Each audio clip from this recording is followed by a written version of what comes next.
Isang lalaking umeksena sa bridal entourage ang kinaaliwan ng netizens. Ang bigla niya kasing pagsulpot para bang ipapatigil ang kasal. Pusuan na yan sa report ni Ian Cruz. Here comes the bride. All dressed in white. Pero, teka.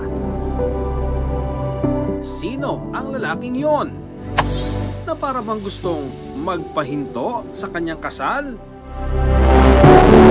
Minsan na nga lang kita ipag-drive, sa kasal mo pa.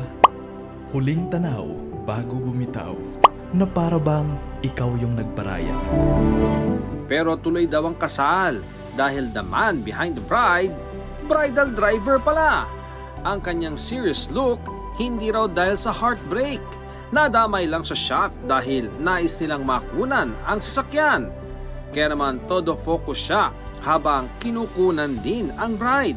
No worries kuya dahil nagawa naman ang paraan ng editor. Pati ang bride, natawa na lang din sa scene stealer. Ian Cruz nagbabalita para sa GMA Integrated News.